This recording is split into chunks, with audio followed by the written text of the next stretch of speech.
Vamos a llevar a cabo esta conferencia de prensa. Hoy inicio un recorrido por 5 estados. La verdad es que va a ser un acto por estado. Vamos a Tlaxcala, a San Pablo del Monte.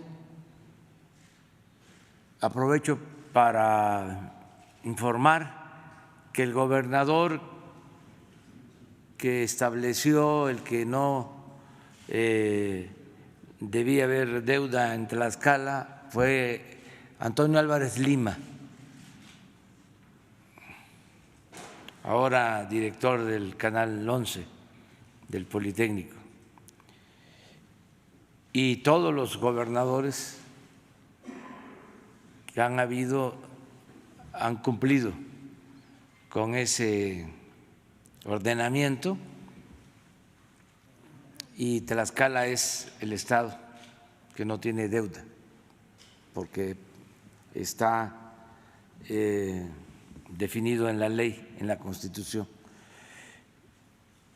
Vamos a estar también en Hidalgo,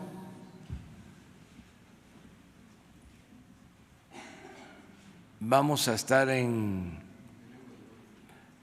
Hidalgo, en Tenango de Doria, que es también una comunidad indígena.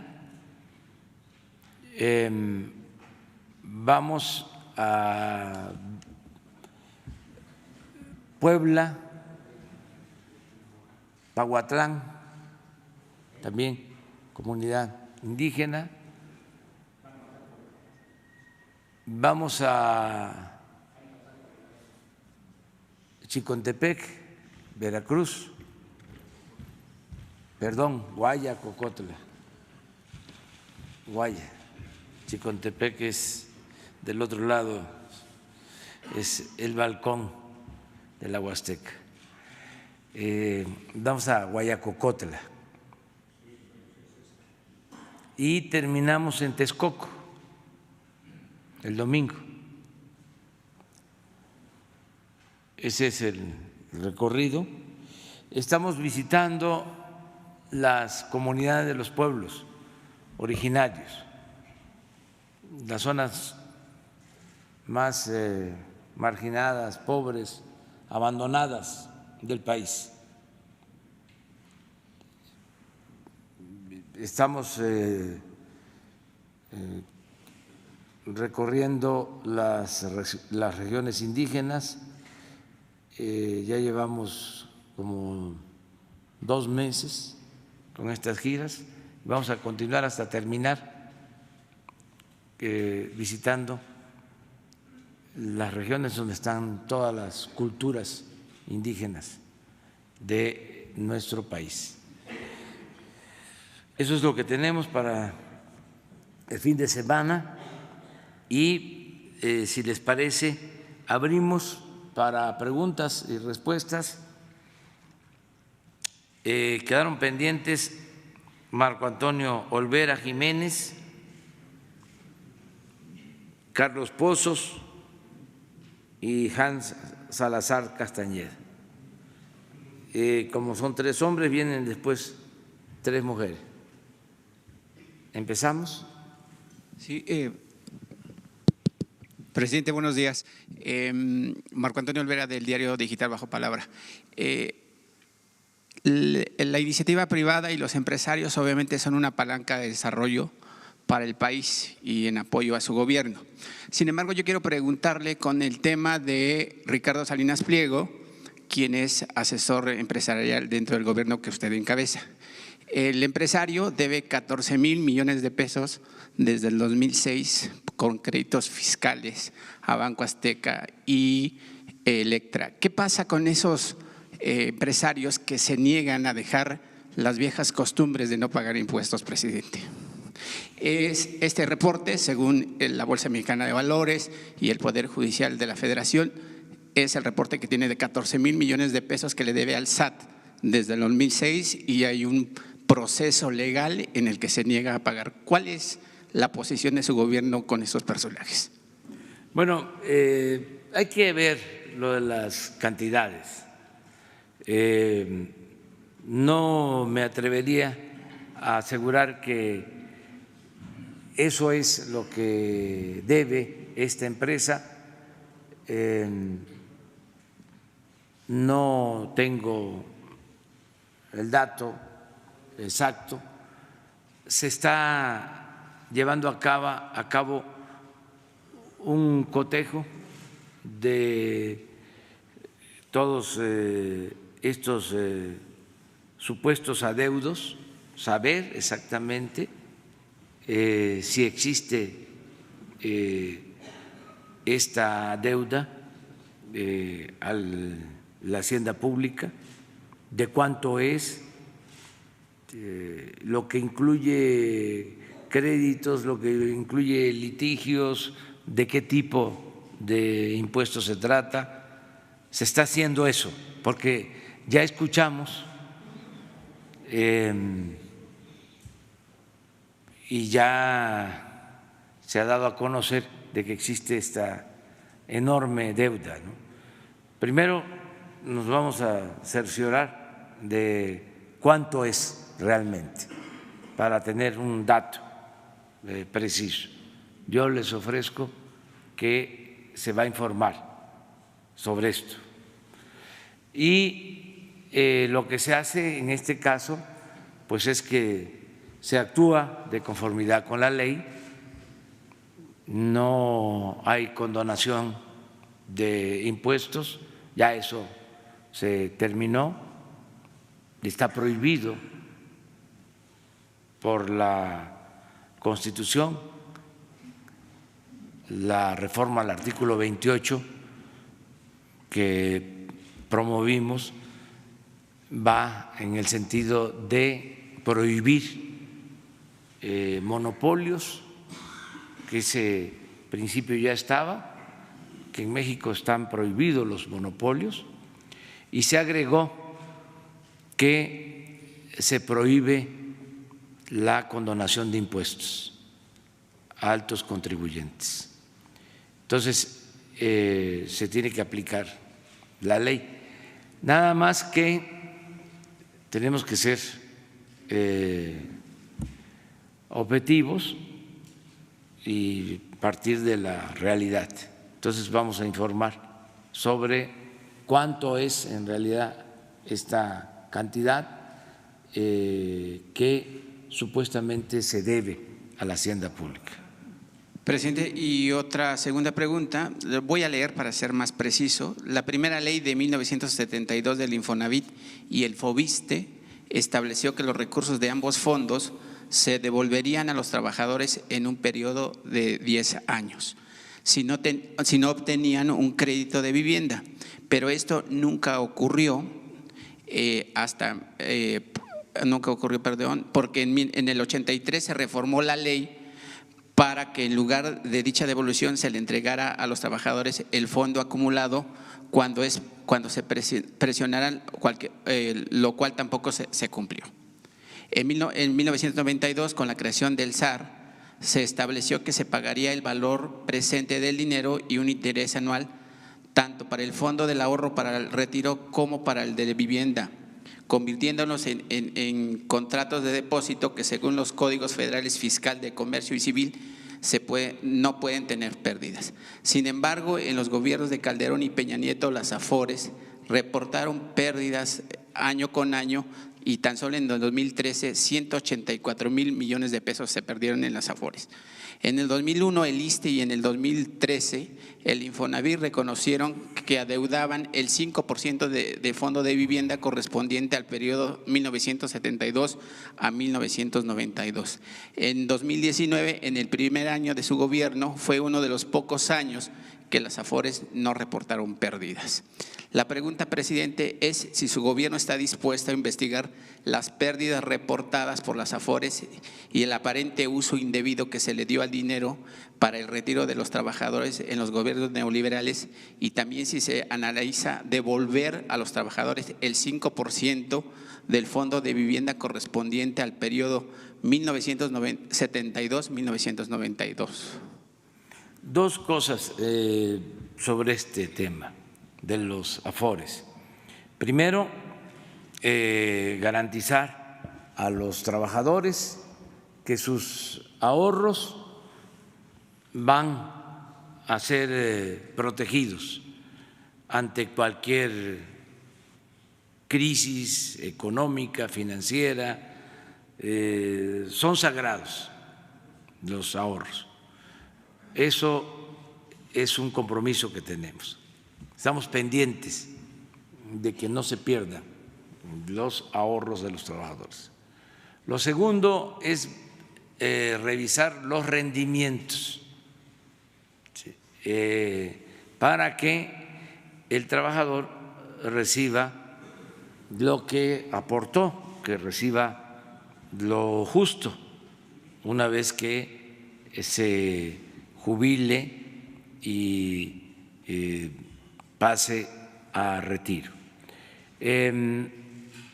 Esto lo vamos a hacer, vamos a llevar a cabo una revisión del comportamiento de las pensiones en general. Todavía no iniciamos con este ejercicio, pero vamos desde la Secretaría de Hacienda a llevar a cabo una revisión de todo lo que tiene que ver con las pensiones, rendimientos y montos de jubilación para los trabajadores. ¿Qué han significado las AFORES en todo este periodo y qué se puede hacer racionalmente en el marco de la ley? Todavía no iniciamos este estudio, pero sí es algo que tenemos en la agenda, es un tema pendiente por lo que podría significar un deterioro en los montos de las pensiones. Acerca de la devolución de ahorros, eso no lo tenemos contemplados. Básicamente en el Infonavit son tres acciones las que estamos aplicando. Una es reestructurar los créditos, que los trabajadores tengan facilidades para reestructurar sus créditos, porque se pagaba y no se terminaba de pagar. Entonces, hacer revisiones sobre todos estos créditos. Se ha ido avanzando mucho y se ha ayudado a muchas familias. Lo segundo es que se están ejecutando, llevando a cabo quitas del 10% de las deudas. El que ya pagó el 90% de un crédito, se le escritura, es decir, se le quita, se le condona el 10% para que ya tenga su escritura. Eso es lo segundo. También miles se están beneficiando con esta acción. Y lo tercero es que se ordenó no llevar a cabo desalojos de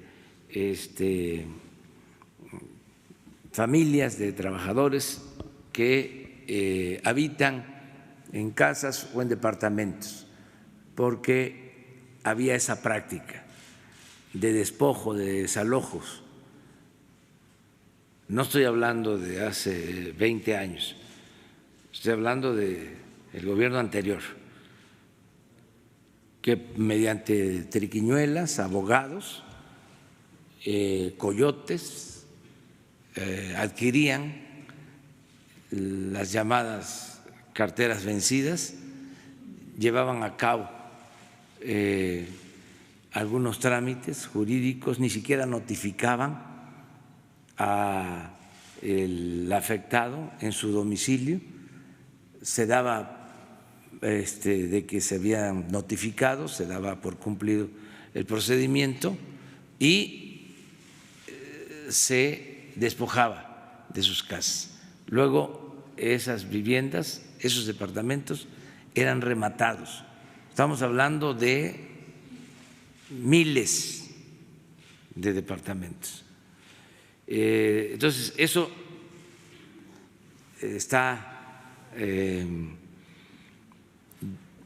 prohibido, el que se desaloje a los trabajadores.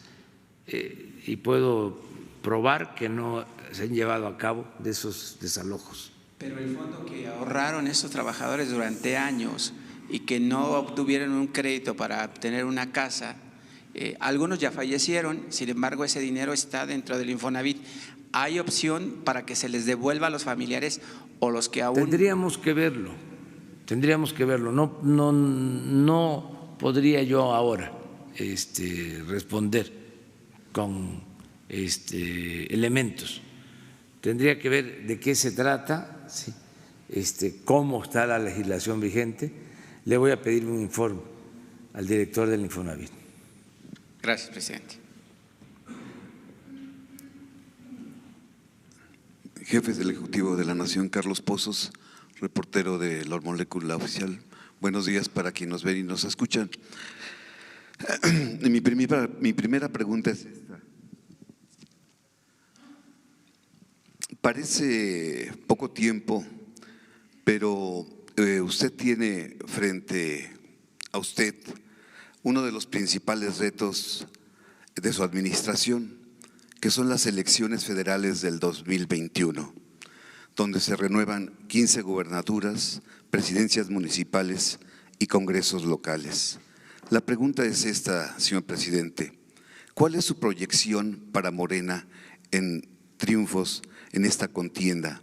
¿Cuáles son los retos que tendrá el partido y cuando habrá más partidos políticos que entran a este selecto mundo millonario y cuando los partidos políticos han rehusado bajarse el presupuesto? Bueno, pues es muy buena pregunta, pero no me corresponde responder. No tengo yo por qué inmiscuirme en asuntos partidistas. Eso no va a darse en este gobierno, es parte del cambio. Tiene que haber democracia y significa que no se entrometa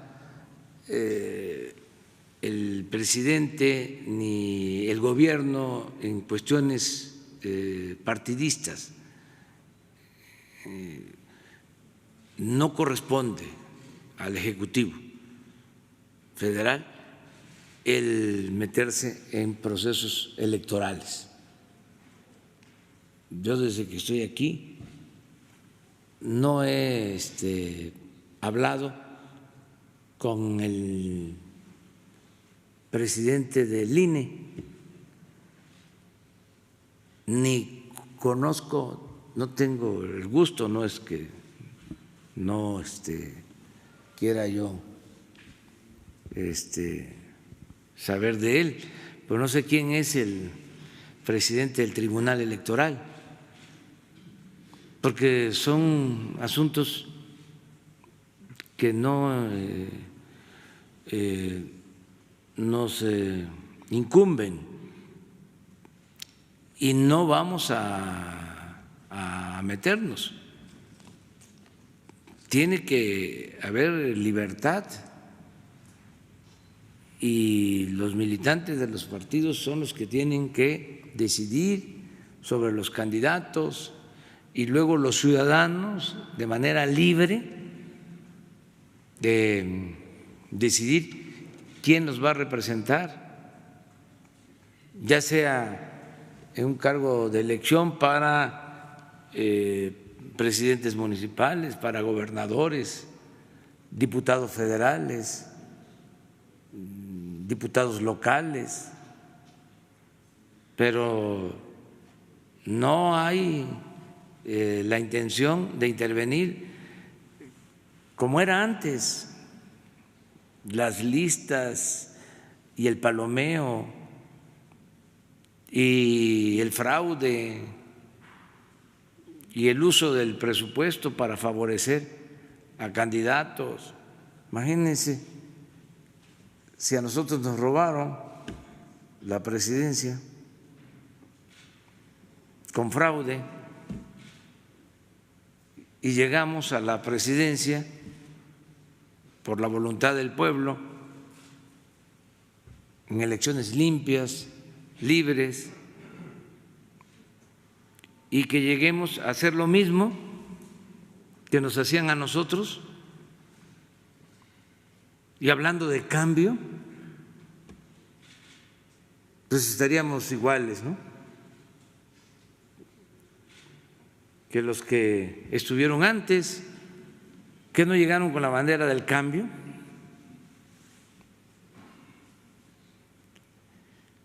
Y siguió lo mismo,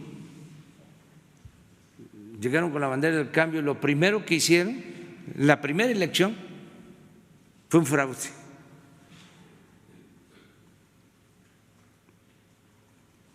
Esa es la hipocresía del conservadurismo.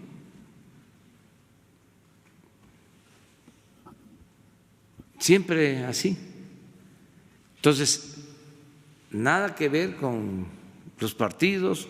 Yo fui fundador y me siento muy orgulloso de pertenecer a un movimiento, a un partido, pero tengo licencia, no puedo ahora ejercer mis derechos como militante de ese partido, porque tengo que actuar como presidente y representar a todos. El presidente no debe de ser jefe de partido, jefe de facción, jefe de grupo. El presidente debe ser jefe de Estado y lo mejor, debe ser jefe de nación, más que jefe de Estado, jefe de nación. Presidente, pero para quitarles tanto dinero que reciben los partidos políticos, porque simplemente el 20% de la población solo cree en esos partidos políticos, y usted ha dicho aquí que ya no puede haber gobierno rico y partidos ricos, ese reparto de tanto dinero también es corrupción para los partidos políticos. Pero eso lo tiene que ver el Congreso. Ya se intentó una modificación legal, no pasó, estuvo muy cerca, pero no se logró la mayoría para reformar la ley y reducir el monto del dinero que se da a los partidos. Pero como decía Yogi Berra, como se dice en el béisbol, esto no se acaba hasta que se acaba. Todavía pueden haber otras iniciativas en ese sentido. La gente no va a permitir abusos. Ya hay un cambio en la mentalidad del pueblo, ya cambió la mentalidad del pueblo. Y eso es lo más importante. Porque cuando cambia la mentalidad del pueblo, cambia todo. Ya no hay ciudadanos imaginarios, son ciudadanos de verdad. México es de los países más avanzados políticamente en el mundo por el grado, el nivel de conciencia que tiene su pueblo. Es una época de oro de la política en México por el nivel de conciencia de los ciudadanos. Estamos hablando de millones de ciudadanos conscientes, informados, libres, con criterio. Esto a veces no se toma en cuenta, se piensa que es lo mismo. En los años 20 del siglo pasado, en los años 30, en los 40, no en los 30, porque sí, en el sexenio del presidente Cárdenas tuvo toda una transformación, o se materializó, se concretó la transformación que significó la Revolución Mexicana. Se cumplieron los anhelos de justicia de muchos mexicanos.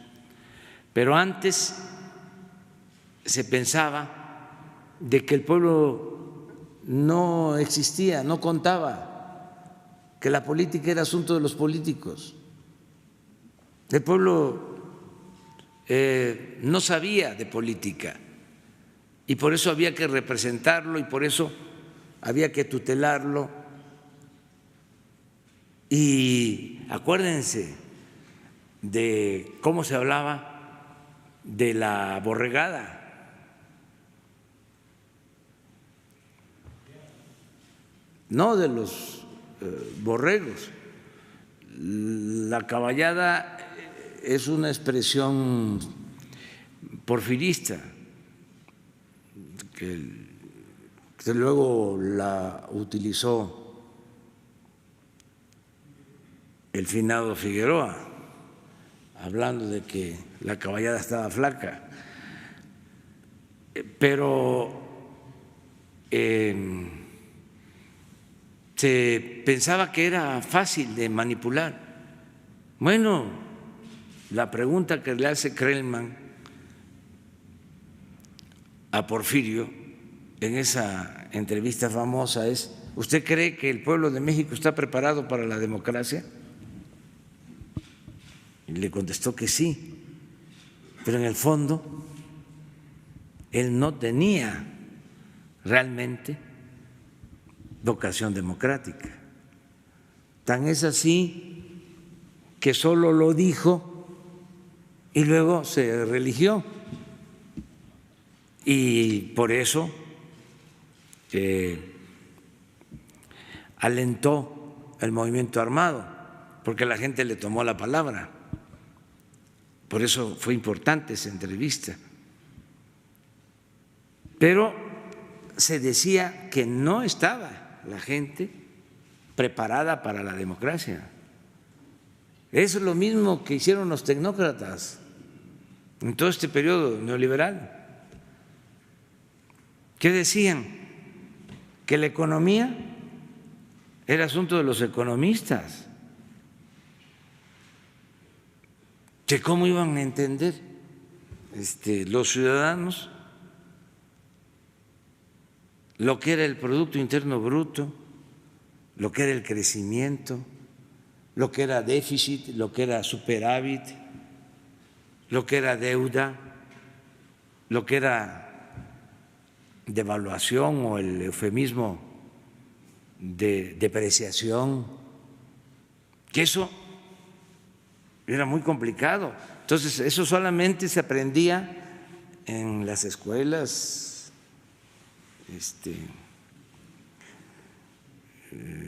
especiales para eso y en el extranjero. Y de allá se traían las fórmulas para aplicar la política económica que nos arruinó. Entonces, estamos ahora viviendo un momento estelar porque la economía es asunto de todos, la política es asunto de todos. Hay un nivel, repito, de politización de lo más alto del mundo. México está a la vanguardia por su pueblo.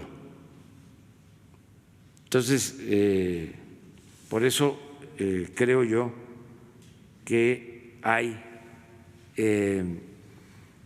ahora posibilidades de dejar establecida, en definitiva, una auténtica democracia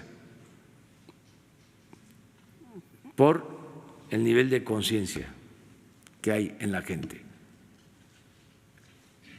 Mi segunda pregunta, presidente. Ayer en este ejercicio circular usted nos dio sus estrategias y prioridades para este año. Yo quisiera ver el otro cara de la moneda y preguntarle cuáles son los 3 principales problemas que a usted le quitarían el sueño este año.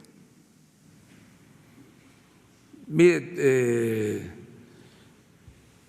no me quita el sueño ningún problema porque estoy atendiendo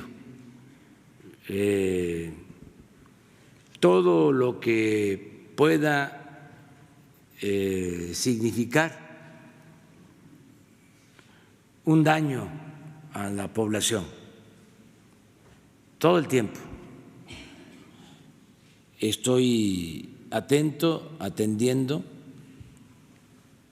para que se puedan enfrentar los grandes y graves problemas nacionales. Entonces, por eso estoy tranquilo, con mi conciencia, que eso es muy importante. Yo creo que es lo principal para poder dormir.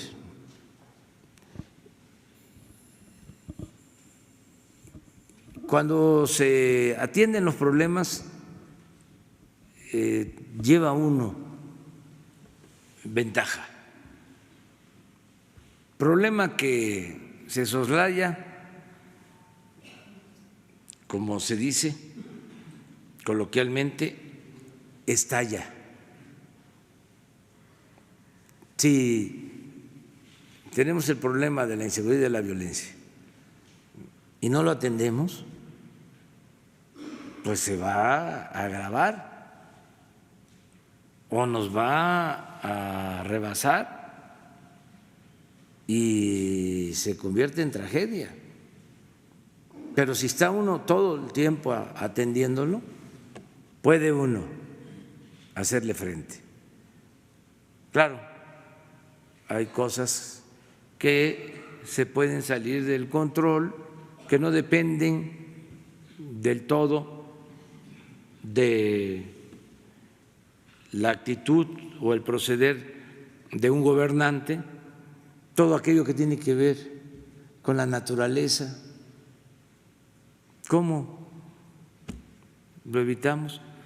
Se puede prevenir para que los daños no sean mayores, pero evitarlo, eso es imposible. Tiene que ver también mucho con la suerte. La suerte tiene un papel importante en la política. Usted ha corrido con suerte. Yo tengo suerte. Y ojalá y siempre tenga suerte. Muchas gracias.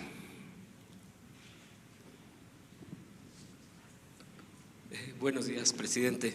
Hans Salazar, ZMG, Gurú Político y Zócalo Virtual.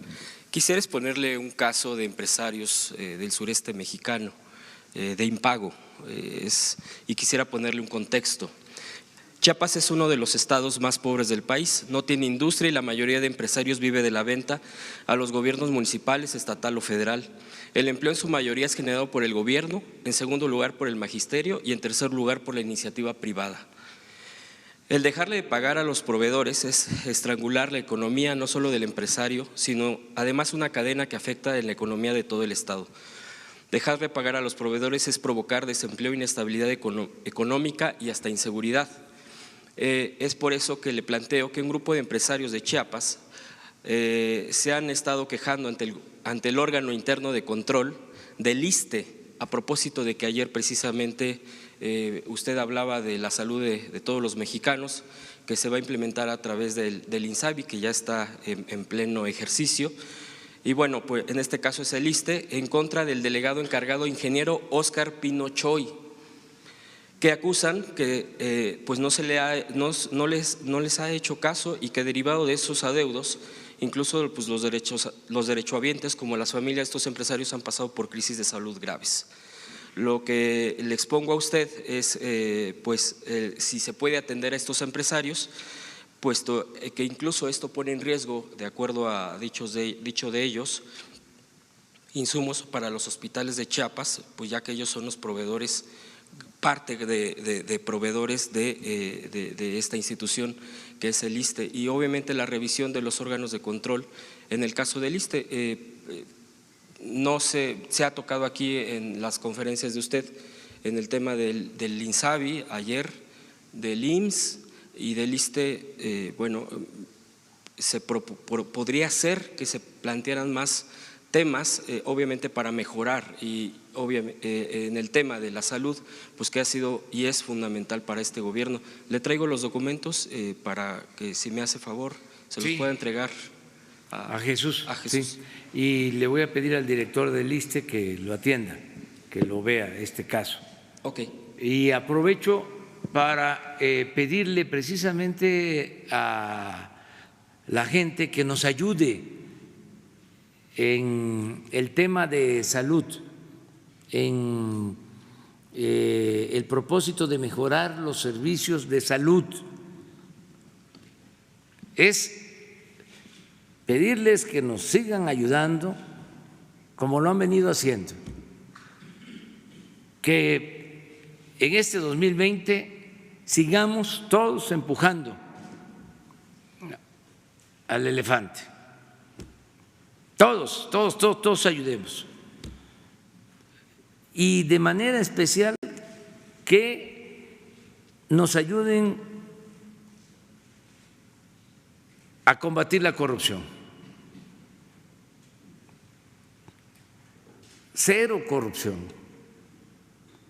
Porque arriba tenemos posibilidad de control. Lo hemos dicho, pero tenemos que ir bajando y limpiar todo. Y en eso nos va a ayudar mucho la gente, nos puede ayudar mucho la gente, porque estaba muy pervertido el gobierno, muy echado a perder. En el caso de salud, se robaban las medicinas, fingían de que entraban las medicinas a los almacenes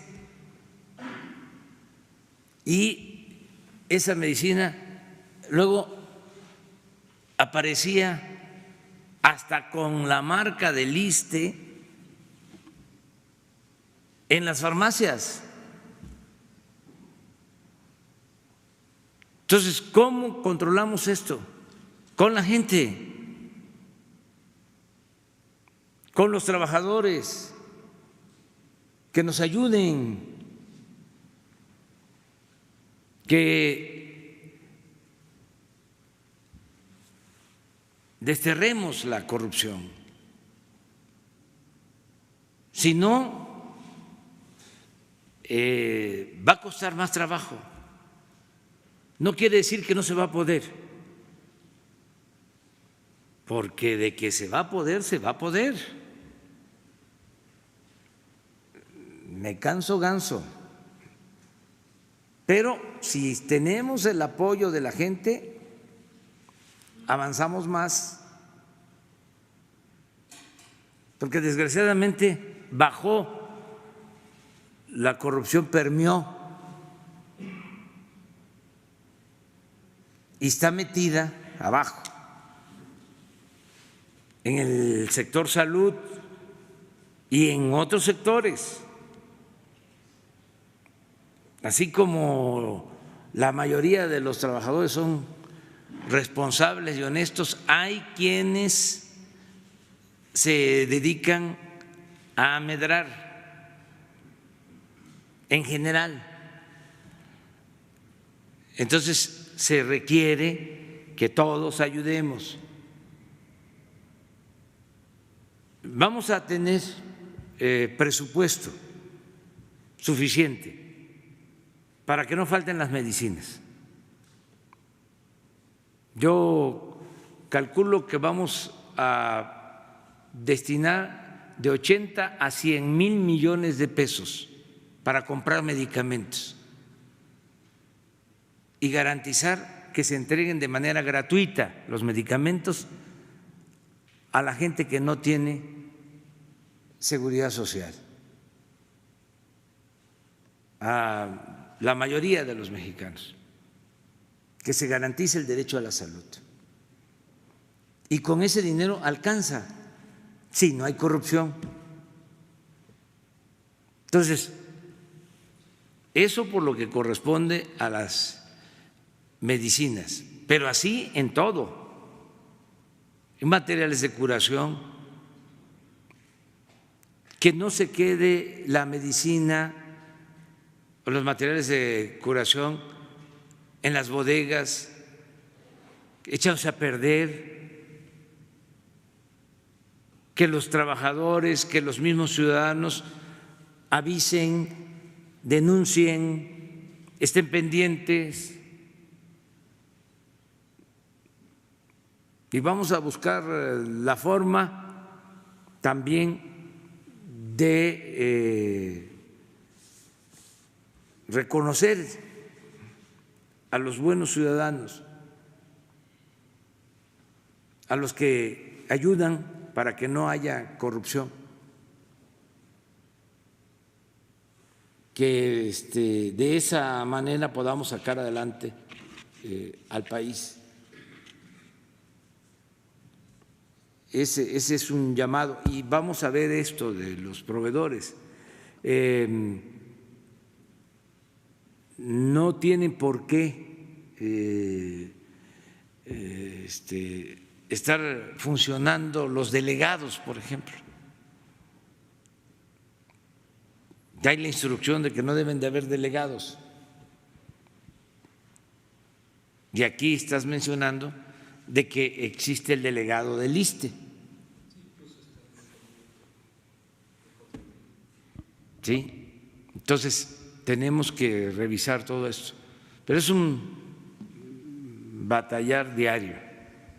Presidente, gracias. El segundo tema que le quiero exponer tiene que ver con Julian Assange.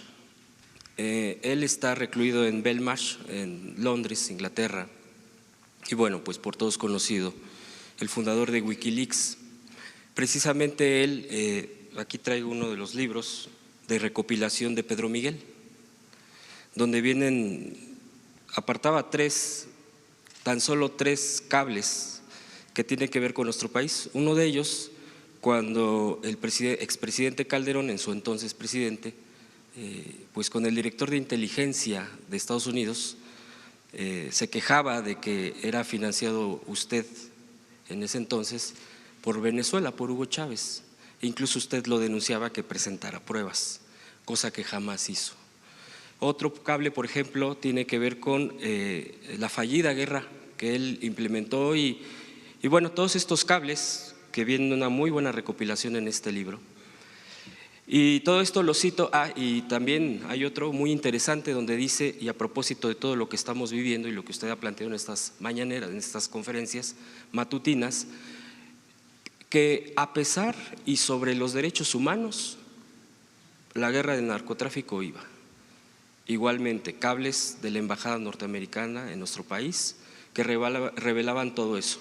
Es bastante lo que se revelaron en esos miles de cables a través de Wikileaks, y lo cito porque precisamente en la reclusión de Julian Assange, actualmente donde he comentado en Belmarsh, hay denuncias de una tortura brutal. Se dice que son, incluso el relator especial contra la tortura de las Naciones Unidas lo ha denunciado, porque es sedado hasta 23 horas al día. En fin, hay diferentes temas al respecto de detalle. Y hace unos días hubo un tuit de un periodista amigo de él, al que comenta que le llamó y le dijo que estaba muriendo lentamente. Eso tiene un par de días, 3 días de ese tuit, porque llamó en Navidad. Esto lo planteo porque, bueno, pues de alguna manera es algo internacional. Usted es innegablemente un líder internacional en ascendencia. Estas mañaneras no es solo escuchados en nuestro país, a nivel internacional. La pregunta sería, ¿usted le mandaría algún mensaje, se expresaría algo al respecto de este actor internacional? Ya saben, bueno, el marco jurídico, la situación jurídica es otra, es en otro país, es de dimensiones bastante fuertes por haber atentado contra, al revelar los miles de cables. Pero bueno, finalmente él se ha expresado, incluso en varias ocasiones, a favor de la transformación de nuestro país, en revelando datos, abriendo cosas que jamás pensamos saber quizá, o muchísimos años después. ¿Usted se expresaría al respecto, ya que su voz sí tiene ese eco, ese alcance? Ayer, por ejemplo, usted se expresaba de un gesto del Papa. ¿Hoy podría expresar algo respecto a Assange? Gracias. Dame el libro.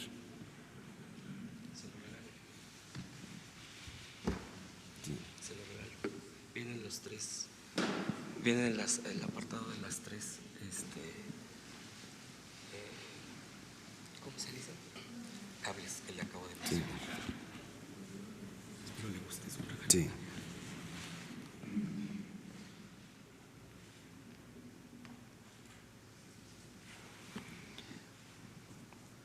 Sí, expreso mi solidaridad y deseo que se le perdone y se le deje en libertad. No sé si él ha reconocido que actuó en contra de normas y de un sistema político,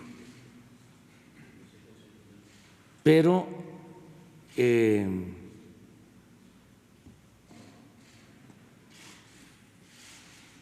su momento, y estos cables mostraron de cómo funciona el sistema mundial en su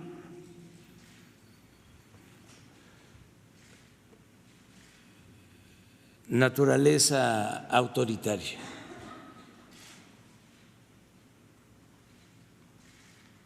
son como secretos de Estado que se conocieron gracias a esta investigación, a la obtención de estos cables. Ojalá y se le tenga consideración y se le libere y que no se le siga torturando. Y para los que nos escuchan, nos están viendo, tiene razón Hans. Aquí hay cables que se dieron a conocer cuando nosotros estábamos en la oposición, que hablaban de nuestra lucha. Y puedo probar que son ciertos. Es decir, que lo que aquí se expresa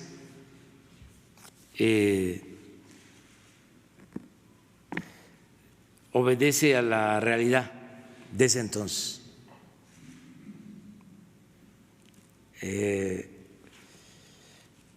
De relaciones ilegales,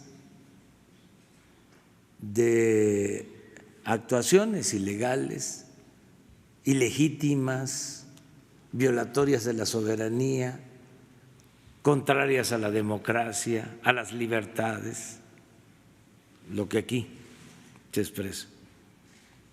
Entonces sí lo hago, sí manifiesto mi solidaridad y mi deseo de que se le perdone y que se considere de que al liberarlo, si él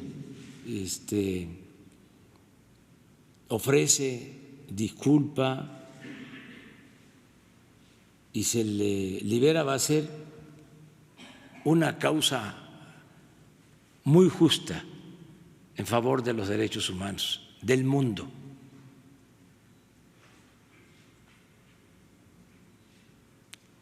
Es un acto de humildad de la autoridad que tenga que resolver sobre la libertad de este periodista, investigador que logró extraer estos cables que revelan información de lo que sucedía entre gobiernos y no todo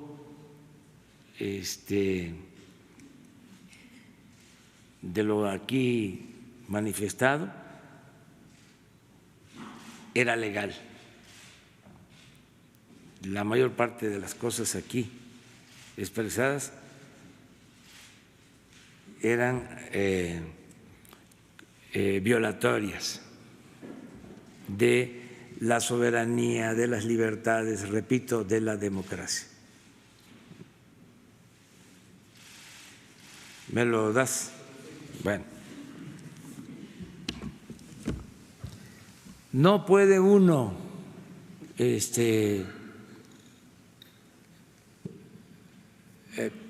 dar la espalda a los dolores de la humanidad. No puede uno aplicar la política, y lo digo con respeto al avestruz, de meter la cabeza en la arena. Tiene uno que expresarse. En ese sentido, ¿usted condenaría también en este momento el bombardeo que hizo Estados Unidos apenas ayer, extraterritorialmente, violando la soberanía de otro país? No me meto en eso, eso tiene que ver con política exterior, este es otro asunto. No puedo opinar sobre eso. Es que también lo de Assange es distinto. Caso que se sigue es en distinto. otro país con leyes internacionales. Se estaría también opinando acerca de la persecución de un criminal, se le conoce como un criminal, un hacker. Me la pones fácil. El artículo 89 de nuestra Constitución habla de que en política exterior México debe de procurar defender los derechos humanos. Esto es lo que estoy haciendo. Y en ese mismo artículo se establece que en política exterior México debe de apegarse a los principios de no intervención y de autodeterminación de los pueblos. Es lo que estoy haciendo.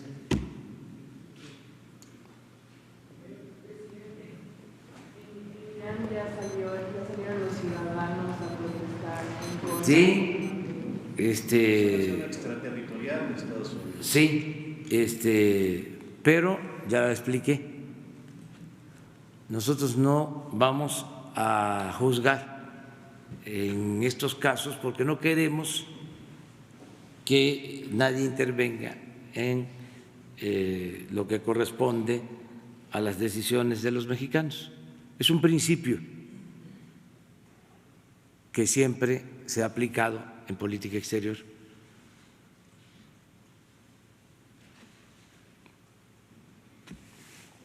Tres mujeres, 4 porque… Sí.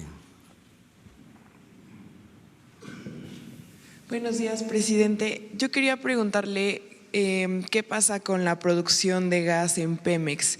En los últimos 10 años la importación de gas se ha sextuplicado y quería saber pues cómo se puede mejorar esto para México. Y la segunda es, ante la disminución de los presupuestos para los estados, algunos gobiernos estatales van a aumentar impuestos o crear nuevos impuestos y esto pues a la larga afecta a los ciudadanos. ¿Cómo lo ve? Gracias. Bueno, en el primer caso ha habido una disminución en la producción de gas como la ha habido en la producción de petróleo. El gas viene por lo general asociado al petróleo crudo. Entonces, cuando disminuye la producción de petróleo, disminuye la producción de gas. En el caso del petróleo ya sabemos que durante el periodo neoliberal, sobre todo en este último tiempo, en 14 años, se empezó a caer la producción petrolera. Es hasta el año pasado, hasta nuestro gobierno, que dejó de caer la producción petrolera. 14 años disminuyó la producción petrolera y desde luego que disminuyó la producción de gas. No les importaba ni el petróleo y mucho menos el gas. Nunca hubo un plan en el periodo neoliberal para ser autosuficientes en gas. Hubo más que nada intención de comprar gas. Les importaban más los contratos de compra de gas que producir el gas. México llegó a ser, en el tiempo del neoliberalismo, el país que más gas quemaba a la atmósfera, porque no les importaba resolver lo de la quema del gas a la atmósfera, les importaba la compra del gas, hacían negocios con eso. Había una empresa, no sé si existe todavía, Repsol de España, que era la preferida. Le vendieron acciones de Pemex a Repsol, le dieron contrato para extraer gas en la cuenca de Burgos, no sacaron gas, pero se llevaron muchos billullos. Les fue muy bien con la protección del gobierno de ese entonces. Luego lograron un contrato para traer gas del Perú a Manzanillo, de más de 20,000 millones de dólares el contrato. Y como en el contrato se establecía un precio, y en ese entonces bajó el precio del gas en Estados Unidos, que era con el precio que se tasó el contrato con Repsol, ya no les convenía, decidieron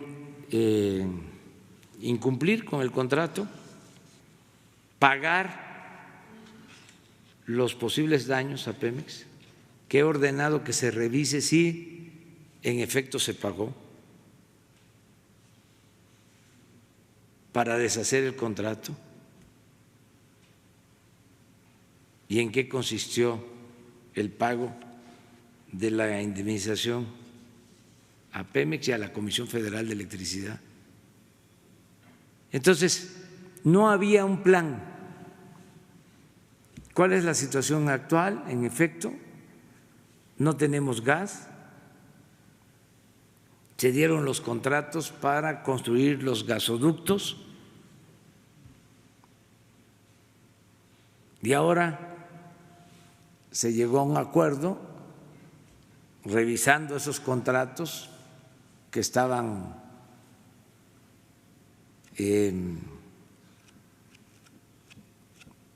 muy favorables a las empresas, con la revisión de esos contratos que fueron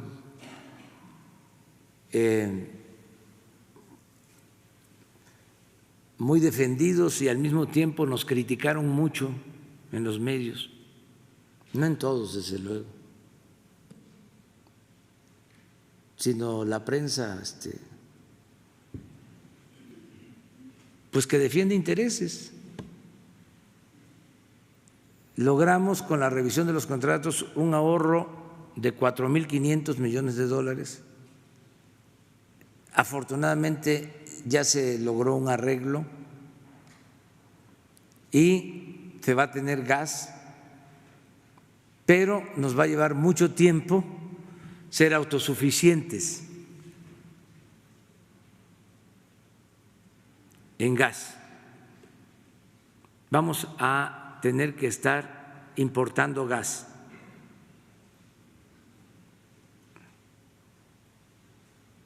Porque se descuidó por completo la producción, la extracción de gas, como se descuidó la extracción de petróleo, como se descuidó la refinación, como no se descuidó, se acabó, se destruyó la petroquímica. Y como se descuidó y se abandonó el sector eléctrico. Y todavía estoy esperando disculpas de los que hablaban de que esa política era la que iba a salvarnos. Todavía no he leído nada que implique una autocrítica y que se ofrezca disculpa al pueblo de México. es como si no hubiese pasado nada. Acerca de tu segunda pregunta es… Bueno, sí, ya me acuerdo. Sí, no es cierto, de que tengan menos recursos los gobiernos estatales.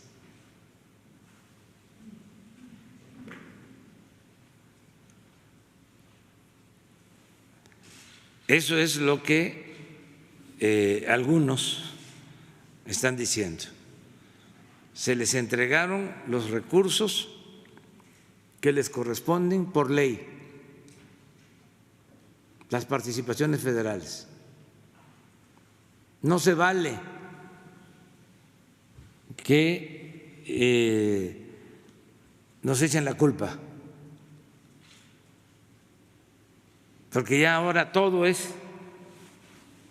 que por la austeridad no se hacen las cosas. No es cierto que tengan que aumentar los impuestos porque se les redujo el presupuesto. Nosotros no podemos reducir el presupuesto porque el presupuesto se entrega, se distribuye de conformidad con la ley de coordinación fiscal.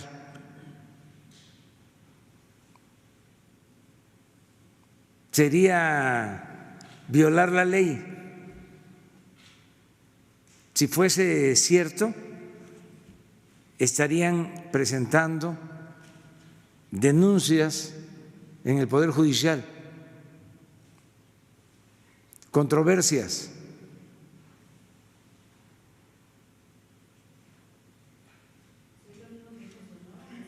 Sí, pero no es cierto. O sea, si aumentan los impuestos en los estados, es una decisión de los gobiernos locales. No tiene nada que ver con nosotros. No es porque no tengan sus participaciones federales. Las tienen en tiempo, en forma, es más, hasta por adelantado en algunos casos.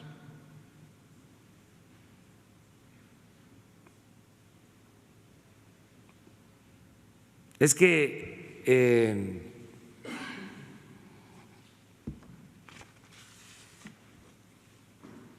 se dicen muchas mentiras, algunas elaboradas y difundidas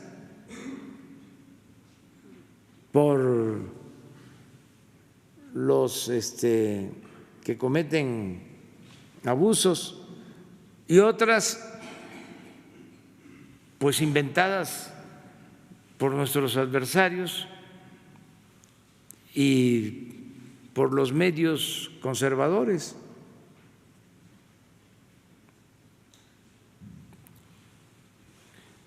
Pero no es cierto eso, ¿no? O sea, y no te contesto a ti, le contesto a varios, porque lo que tú estás planteando, sí, de buena fe, se está repitiendo. Yo lo he estado constatando en 2, 3, 4 veces de estados que están subiendo impuestos o que están cobrando por predial o por cualquier impuesto local,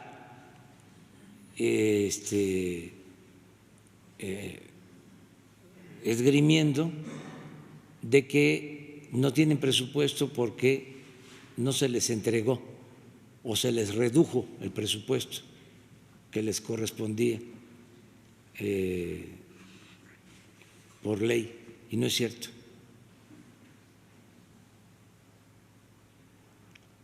Hay un problema estructural, un problema de fondo, ayer lo tratamos, muchos estados están endeudados, los quebraron. Tampoco toda la culpa es de los que están ahora gobernando. Hay gobernadores que recibieron los estados quebrados. Se me viene ahorita a la cabeza Nayarit, por poner un ejemplo, Chihuahua. O sea, pero hay varios así. ¿No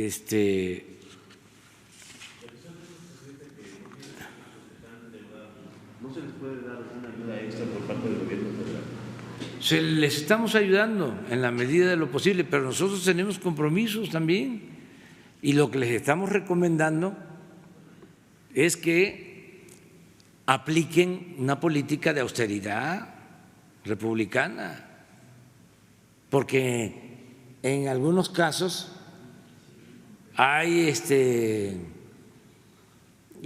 problemas económicos financieros y siguen con gastos extravagantes, siguen viajando y siguen usando el helicóptero y el avión y rodeados ahí de alcahuetes y de lambiscones. O sea, siguen habiendo gastos superfluos. Por ejemplo, siguen comprando publicidad bastante.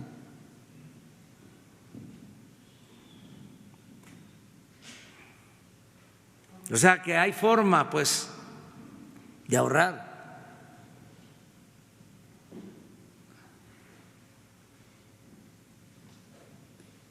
Y lo mismo, esa es la práctica de antes, ¿no? ¿Qué hacían antes los gobiernos neoliberales?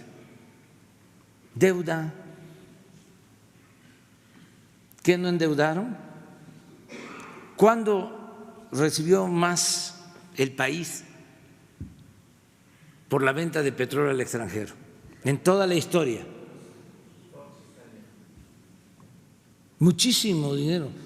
Llegó a costar el barril de petróleo $100. Y resulta que aumentó la deuda.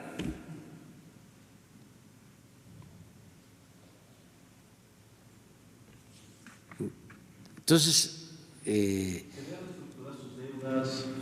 ¿Sería la austeridad? Austeridad. Usted está diciendo que hay estados que están quebrados. Sí. ¿Eso afectaría también los servicios a la gente? No sé, es que… No, alcanza para pagarle a los trabajadores, siempre y cuando se terminen los gastos superfluos.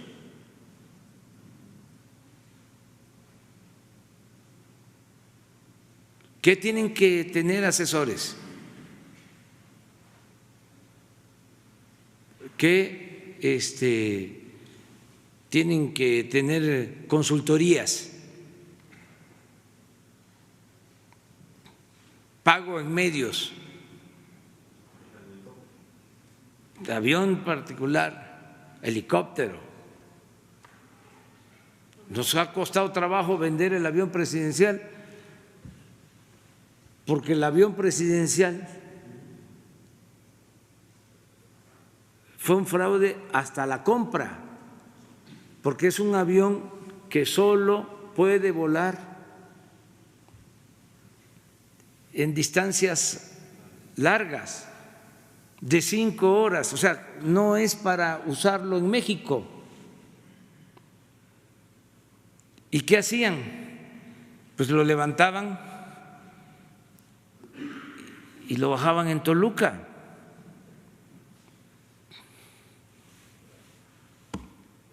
No tan así, pues. pero sí,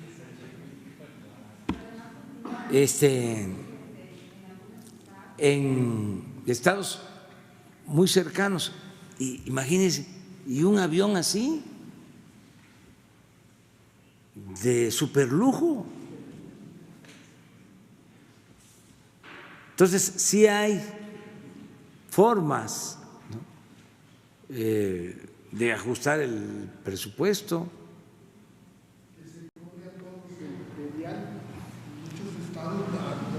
Por ejemplo, las condonaciones de impuestos.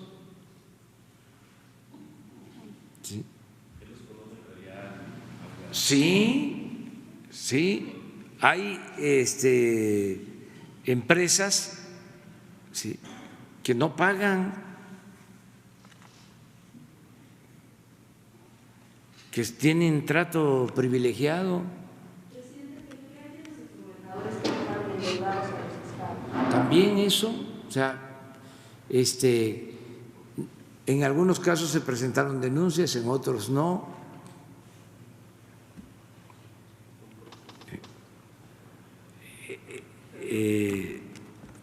Sí hay problemas, pero no tiene que ver con el presupuesto federal. Eso que quede claro. Es lo mismo de las universidades. Aprovecho también para decirlo.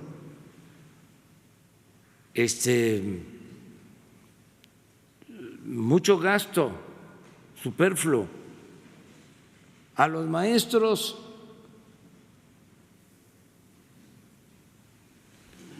les pagan poco, pero los de arriba se exceden. Hay mala administración en varias universidades dominadas por caciques. No me pidan a mí que yo les dé nombres, porque eso es trabajo de ustedes, son mirones profesionales.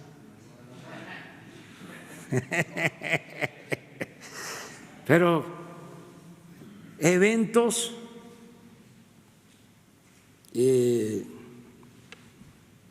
con gastos pagados, viáticos, vienen de todo el mundo.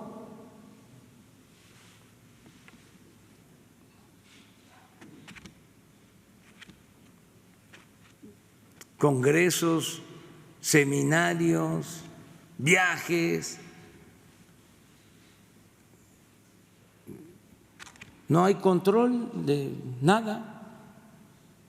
Y se termina el dinero y ya no hay para pagar a los maestros, ya no hay para pagar a los trabajadores.